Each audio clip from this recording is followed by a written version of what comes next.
Human rights are being violated every day in different countries in the world, often because of economic interests. Some companies benefit from degrading work and low environmental regulations. Numerous reports from factories, mines or plantations worldwide prove that human rights violations are no exception, but an expression of the fierce competition in our globalized economy. Violations often have no consequences for companies operating on a global level. A new international agreement, the UN Treaty, which is currently being drafted within the United Nations, aims to change that.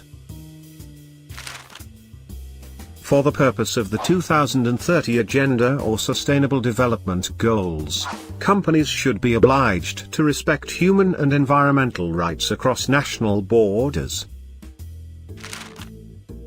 SÜDWIND is one of the organizations that advocate a strong and binding agreement in the so-called Treaty Alliance, a worldwide association of civil society organizations.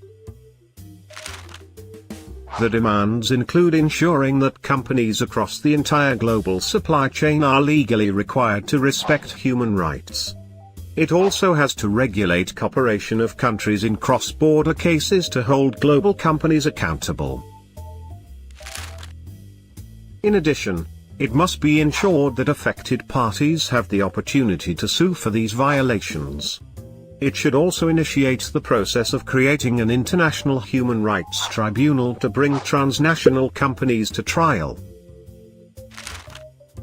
The UN Treaty should regulate that human rights take precedence over profit interests and close the legal loopholes created by globalized economic activities.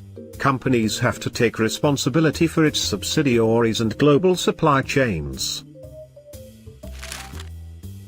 The special thing about this agreement is that it would finally be binding under international law. It is time to regulate our global economy in terms of those affected by the often problematic business practices of global corporations. For an economy that serves life and respects the dignity of the people,